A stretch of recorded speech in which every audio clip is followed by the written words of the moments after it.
Là, on continue le chapitre, on va finir le chapitre 51 et commencer aujourd'hui le chapitre 52. Pour celui qui se rappelle la dernière histoire qu'on a vue la dernière fois, on était en train de débattre au milieu du chapitre 51 que l'âme elle est dans le cerveau et que du cerveau elle va se dispatcher dans tout le corps. On a demandé la question où se trouve Dieu, est-ce qu'il se trouve dans le ciel ou dans la terre? Fameux débat qu'il y avait entre les nations du monde et le peuple juif, et qui nous montrait aussi c'était quoi le rapport, comment nous rapprochons de Dieu. La dernière question qu'on avait vue, c'était comment se fait-il que l'Admour Azaken avait dit une fois que Dieu vous aide matériellement et spirituellement. Attention que ça ne tombe pas. Voilà. Comment ça se fait matériellement et spirituellement? Il a dit que c'est ce que Yaakov il a dit. Yaakov, quand il a parlé à Dieu, il a dit la fameuse phrase que Dieu me donne qui me donne du pain à manger, des habits pour s'habiller, et après que Dieu soit mon Dieu. Rabbi Lévi Yitzhak, il a dit, est-ce qu'on peut comparer notre matériel au matériel de Yaakov? Son matériel était beaucoup plus élevé que le nôtre. L'Admour Azaken a répondu, et est-ce qu'on peut comparer notre spirituel au spirituel de Yaakov? Notre spirituel aussi, il est moins bas que le sien.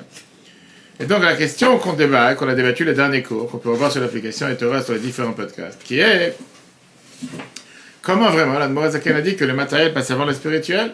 Le spirituel est censé être avant le matériel, et seulement. Parce que pour la chassidoute, et justement la Torah t'enseigne que Dieu, il n'y a pas un endroit où Dieu ne se trouve pas. Dieu se trouve dans le matériel comme dans le spirituel. Il y a parfois certaines choses que Dieu se trouve plus dans le matériel que dans le spirituel. Pourquoi? Parce que pour Dieu, tout est un, tout est une, tout est uni, dans le monde d'en haut, dans le monde d'en bas. Mais là vient le problème d'aujourd'hui. Si vraiment tout est uni, si vraiment tout est un, quel est le problème? Si tout est uni, s'il n'y a pas de différence, s'il n'y a pas de différence entre tel ou tel niveau, il peut y avoir l'anarchie. Pensez que dans le monde, il n'y a pas de différence, il y a des différences. Oui, effectivement, il y a des différences. Il y a ce qu'on appelle la classe moyenne, il y a ce qu'on appelle classe niveau élevé, classe niveau moins important. Mais tu ne veux pas dire qu'il n'y a pas de différence. Et tu ne peux pas dire non plus qu'on ne peut pas vivre, on peut très bien vivre, je veux dire, de manière sans aspirer à vouloir arriver vers le haut, sans aspirer à un niveau élevé. Tu veux dire, on peut être tous comme des animaux. Tu te lèves le matin, tu manges l'après-midi, tu vas dormir le soir, et tu n'as pas de quelque chose d'important à faire. Mais viens la Torah et te dit, chers amis, vous devez savoir que dans le monde, il y a ce qu'on appelle un seder, il y a de l'ordre. Il y a un ordre, il y a une hiérarchie, il y a un niveau, il y a des choses, il y a des différents degrés. Entre l'homme et l'animal, oui, même pour tous ceux qui défendent la cause animale. Pas seulement pour l'homme et l'animal, mais tu as aussi entre l'humain, entre le monde, un monde et un autre monde. Chaque monde, il a son rôle. Et au final, dans l'humain même, il y a des différences. Oui, il y a des différences. Et c'est pas interdit, c'est pas un gros mot de dire qu'on est différents. Hommes et femmes, entre hommes et hommes, différents niveaux. Ça veut dire maintenant inférieur. On n'a pas parlé d'infériorité, on a demandé différents rôles, différentes manières de servir Dieu. Et qu'est-ce qui est beau, la yom-yom de hier? Père journalier, le message journalier du rabbi de hier qui te dit que quelqu'un qui a les capacités de pouvoir être quelqu'un qui travaille avec des perles, et à la place il est boulanger, avec tout le respect qu'on doit aux boulangers, on a besoin de leur travail, c'est considéré pour lui une faute. Parce qu'il a les capacités de travailler avec des perles. Il ne doit pas travailler avec des boulangers. D'accord? Maintenant, ça c'est par rapport à nous. Mais est-ce que par rapport à Dieu, il y a une différence? C'est ce qu'on veut savoir. Est-ce que pour Dieu, il y a une différence? Pour Dieu, tout est exactement égaux. Il n'y a pas de différence. Pour lui, on l'a dit, le haut et le bas, c'est la même chose. Il n'y a pas de différence. Le monde en haut et le monde en bas, tout est exactement la même chose. Et c'est ça qu'on va voir ensemble. Hein?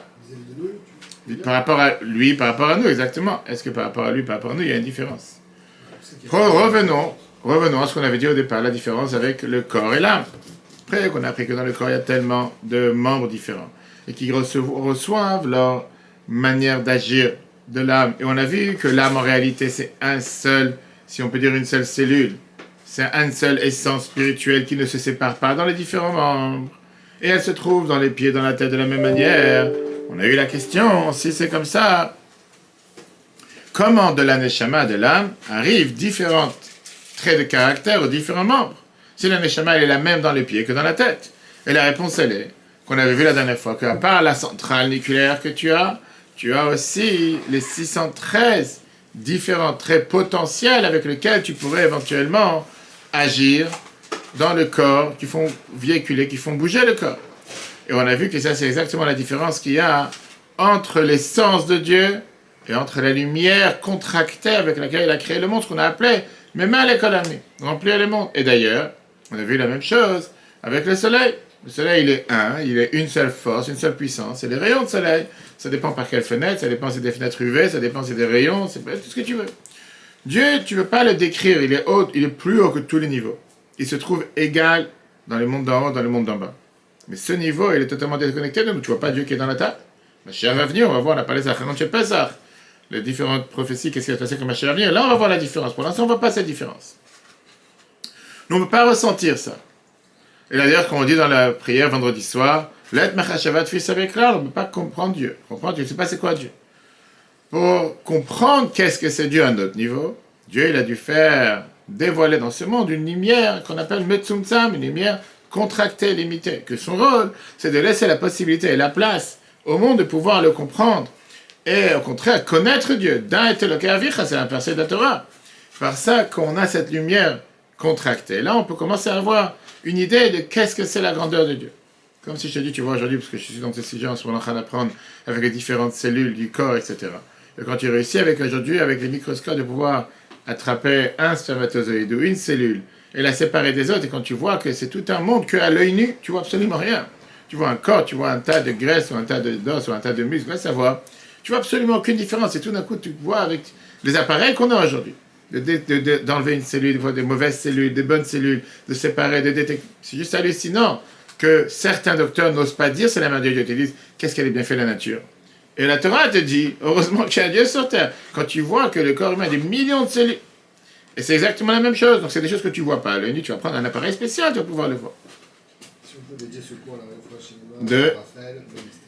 Raphaël Bannister et Fouach Shema, longue vie, bonne santé, que tous ceux qui ont besoin de Fouach Shema, ils aient besoin de foi. Dans la Kabbale, on te dit, et on te compare ça dans les tableaux différents tableaux kabbalistiques que tu trouves chez certains docteurs en Seine-et-Marne, que la lumière de Dieu dans le monde en haut et en bas elle est exactement la même. Mais il y a ce qu'on appelle le grand cercle, avant la contraction, ou bien ce qu'on appelle Atzmuto ou Maoto, l'essence même de Dieu, de qui il est. Ça, on ne peut pas le diviser. C'est d'ailleurs ce qu'on a vu plusieurs fois, ce qu'on appelle la lumière Sovev Kolamit, qui entoure les mondes. Ok. Mais après ça, Dieu il a différentes sortes de contracter cette lumière, comme on prend un entonnoir pour remettre de liquide dans une bouteille, qui soit adapté en fonction de chaque créature, en fonction de ce qu'il peut recevoir. Et c'est exactement la même chose avec une plante, que la vitalité qu'il y a dans une plante n'est pas la même qu'il y a dans un animal, qui n'est pas la même qu'il y a dans un être humain. Parce que si tu vas mettre une vitalité trop puissante, tu fais sauter l'appareil, tu fais sauter la plante, tu fais sauter l'animal, etc. Et c'est ce qu'on appelle le Orakav, cette lumière qui est une lumière avec une barre fine qui descend, qui fait que Dieu l'a éclairé après cette contraction. On parle de cette lumière qui est limitée et qui descend de niveau en niveau, qu'on a vu avec les 4 mondes, le monde de l'émanation, le monde de la création, le monde de la formation et le monde de l'action, le monde dans lequel nous sommes. Et ça, c'est ce que s'appelle la lumière, Gilouya Helem, le dévoilement de ce qui est caché. Helem, qu'est-ce qui a été caché? C'est l'essence de Dieu. L'essence de Dieu, tu ne vois pas. Qu'est-ce que tu ne vois pas? Pas parce que c'est un manque envers Dieu, c'est un manque pour nous. On n'est pas capable de comprendre. Dieu il a dû contracter cette lumière de façon à ce que nous puissions la recevoir. Mais est-ce que ça limite dans quelque chose Dieu? Non, Dieu est limité, il est partout pareil. Toi, tu n'es pas capable de le voir. Tu ne vois pas les particules qu'il y a dans l'air. Tu ne vois pas les virus qu'il y a dans l'air. Marie, qu'il y a des virus qui tournent à plein temps partout, tout le temps. Et après, en fonction de chaque personne, c'est plus fragile, moins fragile, etc. Ça, c'est la base de ce qu'on voit dans la Chassidut, ce qui est expliqué. Le Seder Haishtal Shelut, l'ordre avec lequel Dieu il a descendu pour faire créer ce monde en faisant descendre la lumière divine qui se contracte. Plus elle descend dans un monde plus bas, plus elle descend. Et on verra ça longuement dans le chapitre suivant. On va commencer, j'espère, aujourd'hui, le chapitre 52. La Kabbalah, on a vu ça plusieurs fois. La Torah, la Kabbalah t'explique ce que la Chassidut vient nous expliquer. Les 4 mondes, le monde de la Tzilut, Bria et Tzira Asiya, qui veut dire l'émanation, création, formation et action. Dans le monde de la Tzilut, dans le monde de l'émanation, là-bas on te dit que la lumière de Dieu éclaire de manière la plus simple. On dit Elokut bipshitut, metziut beitratshut. La divinité, c'est la nature, c'est ce qui est normal, c'est ce qui est tout à fait la norme. Alors que le monde, c'est quelque chose de nouveau. En 2 mots, il n'y a rien de spécial. Le monde de l'émanation de la Tzilut, Dieu, il éclaire à plein temps. C'est la plus grosse puissance, mais il n'y a pas de créature là-bas. Les Nivraïm, nous, les créatures limitées, on n'existe pas là-bas. C'est là-bas, si on peut dire, que commence à se former l'embryon. Quand on parle, on a vu la dernière fois, plusieurs fois dans le chapitre précédent, la comparaison avec la naissance. L'embryon d'une création qui est totalement séparée. Parce que plus la lumière de Dieu se contracte, plus ça donne place à une existence qui, à l'apparence, paraît être séparée de Dieu. Quand on va dans le monde d'en bas, notre monde, le monde de l'action, là-bas, la contraction elle est beaucoup plus grande. Et automatiquement, la lumière de Dieu elle est beaucoup plus diluée, concentrée. C'est pas 100% jus de fruits, c'est 20% de jus de fruits. Le reste, c'est tout autre chose que du jus de fruits. Mais au final, tu as un goût de jus de fruits à l'intérieur. Pourquoi pas? Et la différence avec le bien et le mal, c'est que dans le monde de l'émanation, le monde de Hatzilut, on te dit que là-bas, le bien, il est clair à plein temps, il n'y a pas de mal. Dans le monde de la création, c'est majoritairement bien. Dans le monde de la formation, c'est moitié bien. Dans notre monde, c'est minorité bien. Et c'est à nous de dévoiler le reste. Exactement la même chose quand tu commences à parler dans tous les mondes qu'il y a ce qu'on appelle ces 10 sphirotes. On est en train de maintenant raffiner les différents traits de caractère tous les soirs. Aujourd'hui, c'est la sphira de Netzach chez Big Gvura, la victoire dans la force. Et on peut parler de ça pendant une heure, mais ce n'est pas le cours de la sphira de Omer maintenant. Quand tu dis que tu as Chochma, Binadat, que ça fait partie de Chabad. Chabad, c'est les attributs, les traits de caractère cérébral, l'intelligence, la connaissance et l'intellect. Chesed, après tu as les 7 midot, qui sont en général par lesquels le cérébral agit, qui sont les émotions, qui sont les traits de caractère, qui sont les différentes manières comment on agit sur Terre, bonté, rigueur, l'harmonie, etc., etc. Chaque sphère est différente de l'autre. Et par exemple, quand tu prends les deux premières, qu'on a commencé la semaine dernière, la sphira Tov, mais cette semaine, Chesed et Gvura, sont deux qui sont totalement opposés l'une à l'autre, même si dans Chesed tu as aussi Gvura, même si dans Gvura tu as aussi Chesed, ça dépend quel composant il est plus important que l'autre. Qu'est-ce qui fait maintenant véhiculer tout ce système avec lequel le monde il fonctionne? Encore une fois, tu es obligé d'avoir un ordre. Il n'y a pas de fouillis, il n'y a pas de hasard, il n'y a pas de choses qui vont dans tous les sens. C'est pas la jungle, c'est pas Toy Beuh que c'était avant le déluge. Au contraire, d'abord, Dieu il envoie la lumière dans Hatzilut, dans le monde de l'émanation. De là-bas, ça va dans la création. Après, ça descend dans la formation, et après, ça descend dans notre monde. Dans les sphirotes, la même chose. Première chose, ça descend dans la chorma, qui est l'intelligence. Après, ça va bina, ça va à l'intellect. Après, ça date la connaissance. Après, ça se développe. Comme on a vu, ce qui se passe avec un fœtus, c'est exactement le même système que Dieu l'a mis dans tout sur Terre. D'abord, tu as un spermatozoïde et un ovaire qui se mettent ensemble. Après, tu as une formation d'un embryon. Après, ça commence à se développer pendant 9 mois, mais on ne le voit pas encore à l'extérieur. Il ne vit pas à part entière de manière totalement séparée, jusqu'à ce qu'il sort dans ce monde. Et là, totalement, c'est une créature totalement différente, à tel point que tu ne peux pas reconnaître qu'ils sont ses parents. Et parfois, tu as même un enfant qui va se révolter contre ses parents, là, pourtant, qui vient de ses parents. Chaque monde, chaque sphira, passe différents habillages, différentes contractions, pour faire passer cette lumière qui va se diluer de plus en plus jusqu'à ce qu'elle arrive. On a vu ça aussi avec l'électricité, que pour avoir la prise à 12 volts ou la prise à 5 volts que tu as pour un transfo, je sais pas, pour une chose qui est banale, pour une petite lampe, c'est pas la même chose que tu vas mettre pour un portable, c'est pas la même chose que tu vas mettre pour des appareils beaucoup plus lourds et beaucoup plus gros, que le câble il est beaucoup plus gros. J'étais parti, on a refait des travaux dans une maison il n'y a pas longtemps pour quelqu'un qui n'avait pas de moyens. Et l'électricien qui était venu, il m'a dit, tu te rends pas compte qu'ils ont mis ici un câble pour le frigidaire, parce qu'ils avaient fait venir quelqu'un qui s'y connaissait pas. Il faisait des choses vraiment cheap. Il a pris un câble d'une rallonge, une rallonge qui est faite pour rallonger je sais pas quoi. Il a coupé le câble. Et là, il a mis pour mettre une prise de frigidaire. Il fait, mais il n'y a pas de rapport. Il fait, non, moi je ne connais rien. C'est du 4 carats, je sais pas. Va ça. Il m'a montré, c'est du 5K. Je comprends absolument rien, je n'ai pas pris l'électricité. Mais il te dit que ça c'est fait pour une rallonge. Ça, c'est fait pour faire marcher une machine qui a combien de volts? Ça n'a rien à voir. Il fait, alors bien sûr, ça a marché les frigidaires. Il fait, mais s'il y a des surtensions, des basses tensions, c'est pas comme ça qu'on fait les choses. Il y a un cas pour une prise, il y a un cas pour un appareil. Chaque chose, encore une fois, a son ordre, sa manière, comment Dieu l'a décidé, qui a son rôle, comment il s'exprime sur Terre, etc. On a par exemple, comme j'ai dit, l'énergie de l'électricité qui passe par différents transfos, l'énergie du soleil par différentes couches, différentes enveloppes. Chaque monde, chaque sphira a son but, et son rôle pourquoi Dieu l'a envoyé sur Terre. Le but principal, le rôle principal vient du fait que Dieu a contracté une certaine lumière qui va éclairer pour ce monde, pour cette sphère. Quand tu parles du manger, qu'on a appris dans le séminaire de Kashrut juste avant Pessah, c'est la même chose. Tu auras un colorant fraise qui est fait pour une gaufrette et c'est pas du tout le même colorant que tu vas mettre dans un yaourt.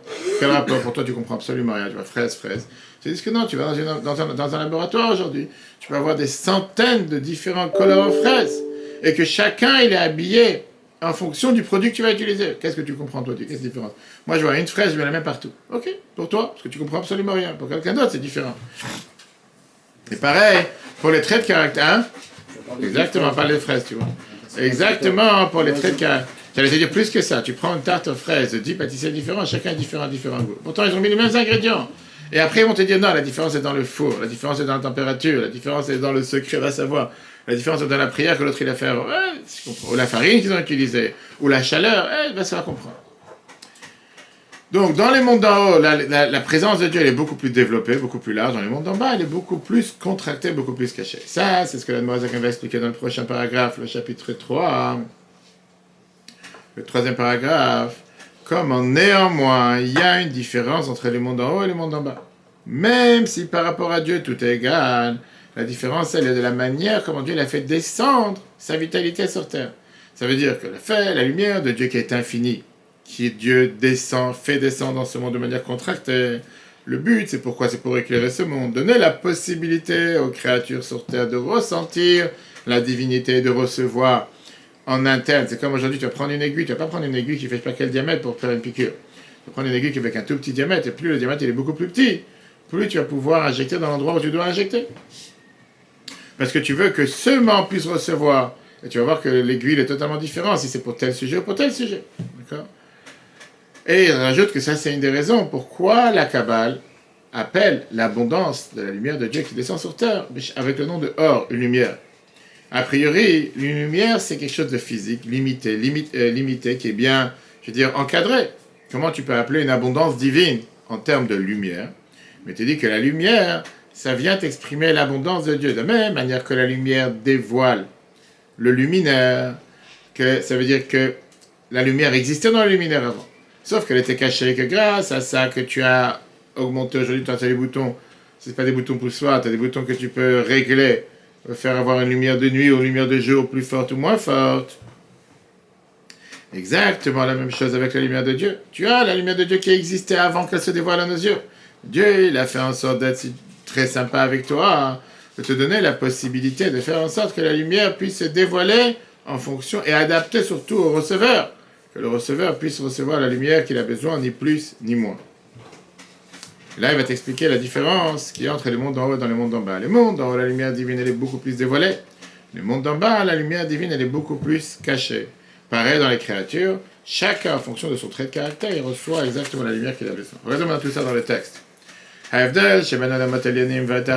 est la différence entre les mondes dans le numéro 3? Première page. Quelle est la différence? Numéro 3, la première page. Quelle est la différence entre les mondes d'en haut et les mondes d'en bas? C'est la manière comment la lumière elle descend. Que Dieu qui est infini. Mamshir, il fait descendre au Meir, il éclaire.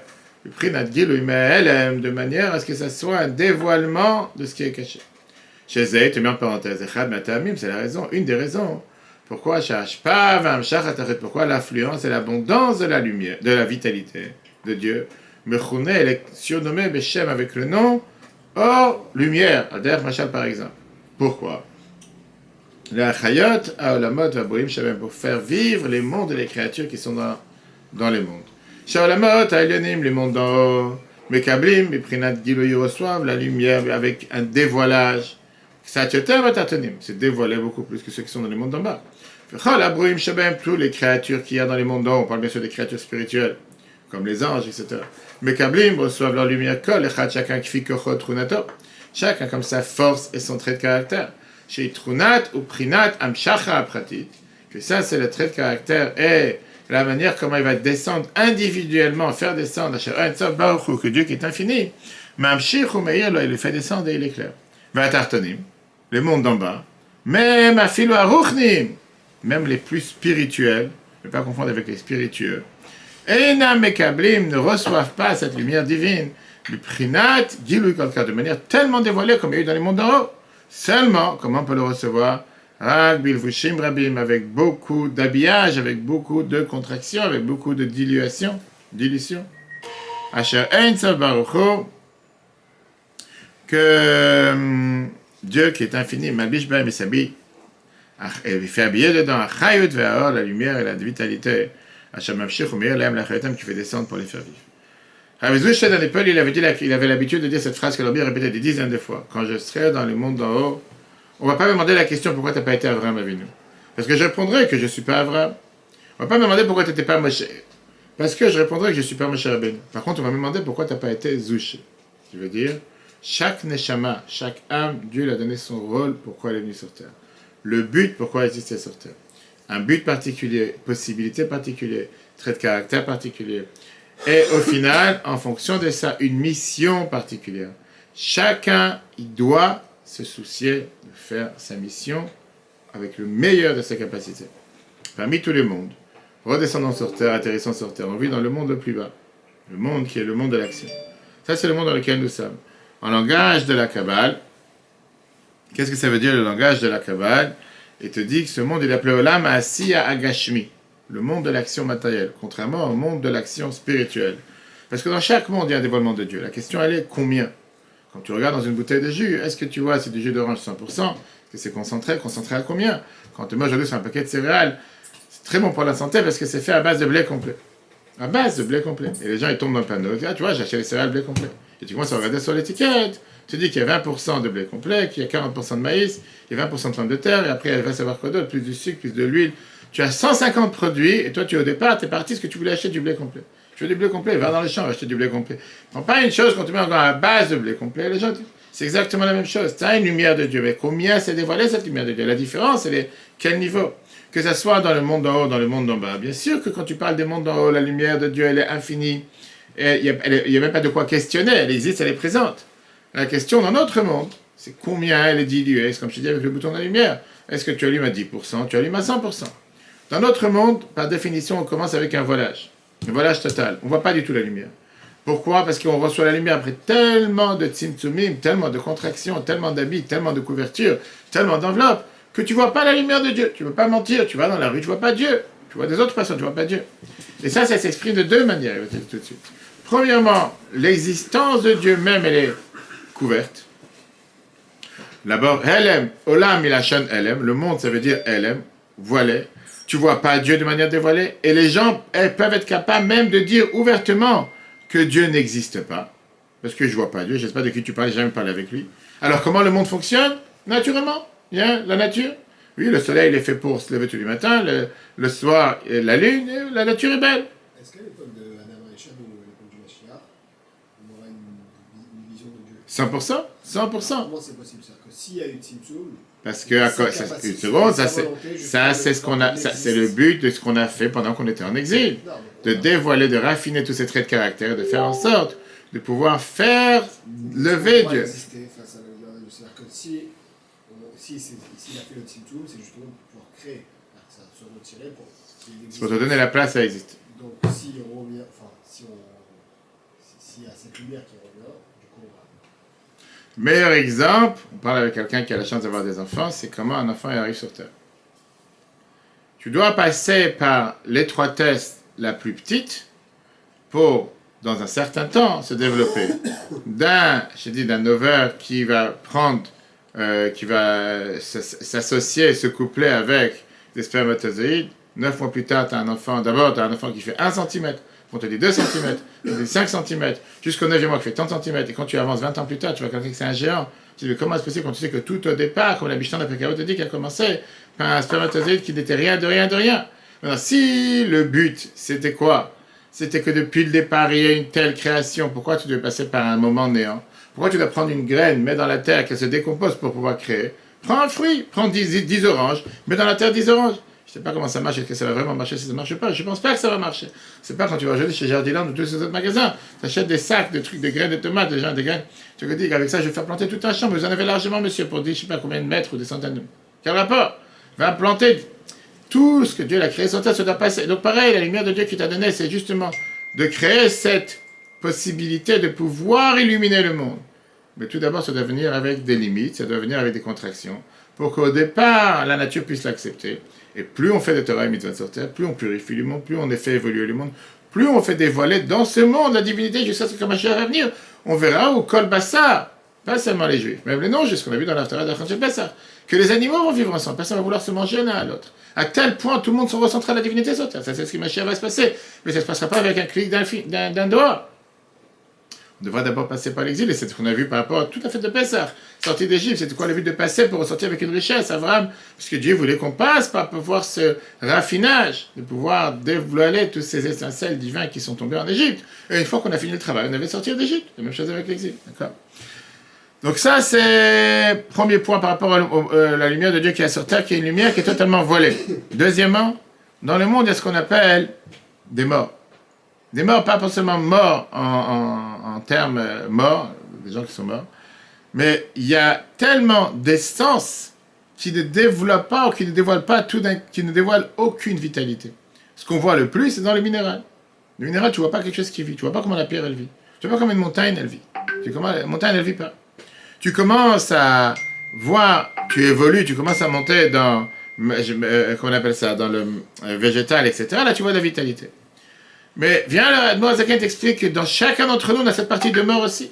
Tu as des fois des gens que peut-être qu'ils sont vivants matériellement, mais spirituellement, ils sont totalement morts. Et parfois même matériellement, ils sont morts. Chaque chose qu'ils font n'a pas de vie dans ce qu'ils font. Ils peuvent faire la prière, c'est sans vitalité, sans rien. Mais non. Est-ce que parce qu'ils ont l'air d'être morts, ça veut dire qu'ils sont morts? Et ça, c'est ce qui va arriver tout de suite. Est-ce que parce que tu vois pas la divinité sur terre, dans l'être humain, dans la plante, dans la pierre, ça veut dire qu'il n'y a pas de vie? Toi, tu vois pas. On a vu, je sais pas si c'était pendant Pessah, on passait par une synagogue, et dehors, il y avait un hérisson, qui était totalement en boule. Et les enfants, ils passent, ils disent, ah, il est mort. Je dis, non, il n'est pas mort. D'où tu sais qu'il est mort? Parce que tu vois qu'il est en boule. Et tout d'un coup, ils regardent pendant quelques minutes, et ils voient que comme ça, il y a quelque chose qui bouge, comme ça, il y a un cœur qui bat. Mais ça avait vraiment l'air quelque chose de mort. Ça fait d'abord parce que des gens donnent des coups de pied et on va balader. C'est un être vivant. Combien de fois, tu peux voir ça sur les plages, sur un coquillage, je sais pas, tu vois pas la vie. C'est parce que toi, tu vois pas la vie que la personne n'est pas en vie, que l'objet, ou je sais pas, n'importe quelle chose est en vie. Toi, tu vois pas, mais il y a la vie. Pourquoi? La Chassidut t'explique clairement, sans la lumière divine, rien n'aurait pu vivre.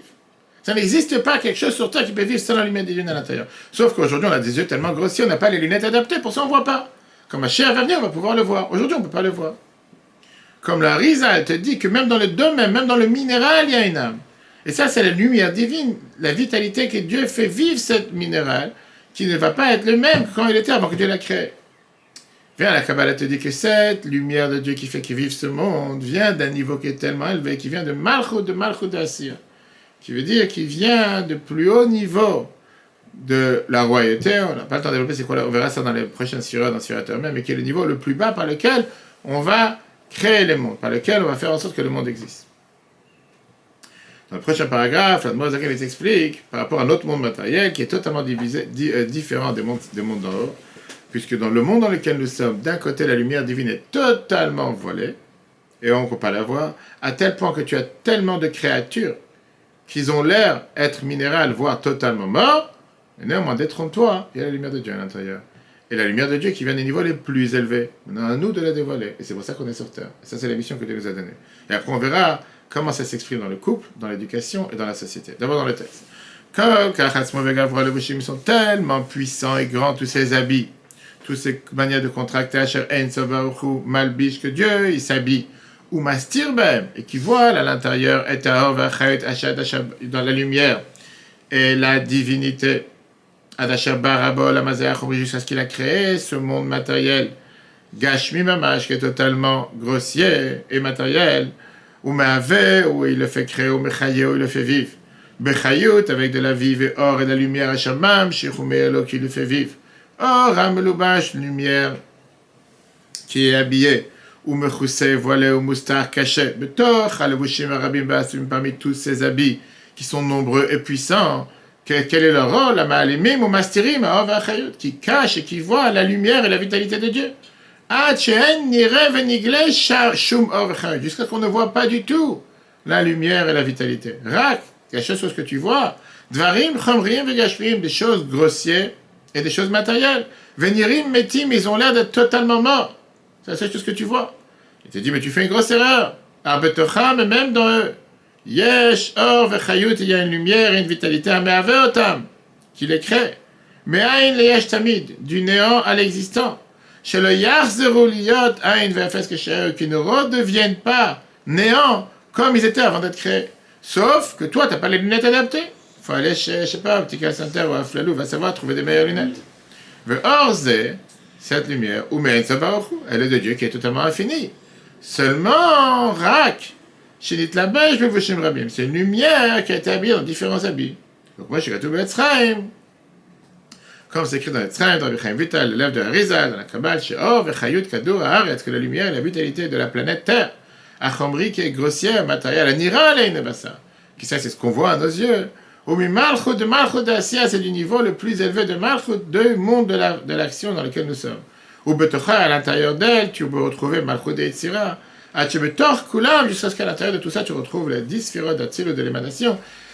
Amiyuchadot qui sont particuliers, même Atzilam et Sabaru qui sont unis avec leur créateur. On avait vu dans le congrès qu'on a eu de Rabbanim européens à Budapest, qui disait qu'aujourd'hui, dans certaines fermes, tu es capable d'être assis dans ton bureau et savoir quelle vache, combien de lait est entré de chaque vache, dans chaque tuyau, sans déplacer ton bureau. Savoir combien de pourcentage dans le lait il y a de glucose, de lactose, d'eau, de pur lait, de graisse. Tout ça par un appareil digital. C'est-à-dire aujourd'hui, la technologie est tellement avancée qu'il n'a même pas besoin d'aller. À peine le lait est prélevé, tu sais déjà combien il est rentré dans quel tube, s'il y a des produits, s'il n'y a pas des produits, si tu as mélangé un autre lait. Exactement la même chose ici. Toi, tu vois pas ça. Tu vois la pierre, c'est mort. Tu vas voir des yeux kabbalistes, tu vas voir des yeux d'un tzaddik, tu vas pouvoir voir la lumière divine qu'il a fait vivre, quel pourcentage de lumière divine de ce monde, du monde en haut, etc. Qu'est-ce qu'on vient de voir avec la fin de ce chapitre 51? Que Dieu remplit tout le monde et il fait vivre le monde. Seulement, la puissance de Dieu, qui est l'essence de Dieu, tu ne la vois pas du tout sur terre, elle est totalement volée dans tous les mondes. Et pour ça, il n'y a aucune différence des mondes d'en haut et le monde d'en bas. Dieu se trouve partout à part égale. Comme l'essence de l'anshama, de l'âme, qui se trouve partout dans la tête et dans les pieds à part égale. Toi, tu ne vois pas la différence. Tu ne vois pas le pied bouger, tu ne vois pas le pied vivre. Parce que tu ne vois pas le pied qui bat, ce n'est pas un cœur. Il y a la vie à l'intérieur. Là, on apprend un message à deux tranchants. D'un côté, chacun de nous est spécial. Pourquoi Dieu nous a créés, ce n'est pas le Big Bang qui a fait en sorte que tu es arrivé ici par erreur et tu te demandes la question si tu dois fêter ton anniversaire. Comme certains. Mes parents m'ont dit que je suis arrivé par accident, je ne sais pas si je dois fêter mon anniversaire. La cause qu'on est sur Terre n'est pas par hasard, ce n'est pas juste technique. Depuis le départ de la création, Dieu l'a prévu qu'il y aura un tel juif qui va arriver telle génération, tel endroit, tel emplacement, tel lieu pour réparer la mission qu'il doit faire sur Terre par sa neshama, par les forces que Dieu lui a données. Et chacun il a une force totalement différente et chacun a une mission totalement différente. Et c'est la raison pour laquelle c'est tellement important que chacun doit faire, s'occuper de ce qu'il doit faire. Pas chercher à y copier l'autre. Pas chercher à faire le travail de l'autre. Fais ton travail, fais la mission que Dieu t'a donnée. Et ça, c'est relevant, c'est énormément important dans plusieurs cercles. Dans le couple, l'homme et la femme sont totalement différents. Chacun il a le devoir d'être ce qu'il doit être. Un homme doit être un homme et une femme doit être une femme. Sans vouloir échanger les rôles. Ça, c'est ce qui peut amener l'harmonie dans le couple, la paix dans le couple et le bonheur dans le couple. Si l'homme essaie d'être la femme et la femme essaie d'être l'homme, ça devient l'anarchie. Dans l'éducation, chaque enfant est totalement un monde à part entière. Il ne ressemble pas à ses parents, il ne ressemble à aucun de ses frères et sœurs. Bien sûr que c'est une famille, c'est un composant. Mais il y a des parents qui vont faire l'erreur de faire le même menu pour tous. Je ne parle pas maintenant du manger. Mais la même éducation adaptée à chacun. Tout le monde doit passer la même école, tout le monde doit passer le même cursus. Qui a dit qu'ils sont faits pour... Ils ne sont pas les mêmes, ce n'est pas des robots. Chacun il est totalement différent. Chacun il a une mission que Dieu lui a donnée qui est totalement différente. Et c'est pour ça que je te m'amène te disais, Chanoch lanar alpid darko. Tu dois éduquer un enfant en fonction de son chemin. Son chemin, ça veut dire le but, qu'est-ce que Dieu il a planifié pour cet enfant. Quand cet enfant va recevoir la place adaptée, automatiquement ça peut éviter énormément de disputes entre les enfants. Parce qu'ils ne sont pas censés être tous les mêmes. Dans la société, chaque employé dans une société, chaque personne dans la communauté doit recevoir sa place et son rôle.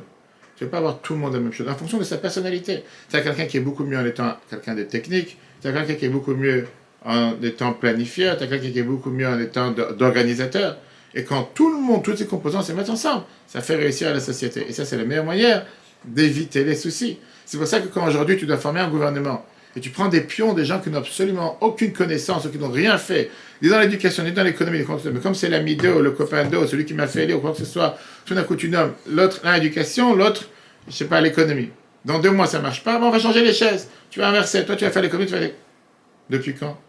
Ça montre comment c'est une absurdité totale. Chacun il est fait pour tout faire, chacun il est fait pour tout savoir, chacun il a les maîtrises et connaît tout. C'est juste une étiquette que tu mets sur la personne, c'est quelqu'un qui doit connaître là-dessus. De l'autre côté, on a appris comme quoi Dieu il est exactement égal partout, dans les mondes en haut, les mondes en bas, la tête, les pieds, chaque endroit à part égal. Et malgré les différences, on ne doit pas penser qu'il y en a un qui est plus important que l'autre, que ce soit homme ou femme, ou n'importe quel. Et le rôle d'une personne est aussi primordial et important que l'autre. Un patron de société ne peut pas dire, de toute façon, les employés, qu'est-ce qui va ici? Sans les employés, tu n'aurais pas eu ton travail, tu n'aurais pas eu la société, n'aurait pas fonctionné. Parce qu'on est tous effacés face à Dieu, et Dieu se trouve partout de manière égale. Dans le prochain chapitre, si Dieu veut, que je veux dire qu'on commence aujourd'hui, on n'a pas le temps. Maintenant qu'on a vu comment Dieu réside partout à part égale, de la même manière. Comme l'âme est dans le corps, de la même manière. On va voir de manière, pas décodée, de manière beaucoup plus détaillée, comment au final la Shrina, la divinité, règne dans la sagesse de Dieu, On va voir comment, par la Torah, que Dieu nous a donné, on se prépare maintenant matin de Torah, on peut faire évoluer le monde. Comment on peut avoir l'abondance grâce à l'étude de la Torah et grâce à faire ce que la Torah nous demande. Parce que c'est grâce à la Torah qui est la sagesse de Dieu. On dit que Dieu il a regardé dans la Torah et il a créé le monde. Stak el Boraita, on verra si Dieu la semaine prochaine dans le début du chapitre 52. Le cours sera en replay sur l'application eTorah, ETRH, les différents podcasts ainsi que Google et Apple. Très bonne journée à tous. Chodesh Tov, on est encore dans le mois de Nissan, le mois des miracles. On commence le mois de Iyar, c'est Shabbat. Chodesh dimanche. Iyar, c'est le mois de la guérison. Dieu fasse que tous ceux qui ont besoin de ont de bonnes nouvelles pour Raphaël, Ben Esther, ainsi que tous les autres du peuple juif partout où ils se trouvent. Très bonne journée à tous et à la semaine prochaine.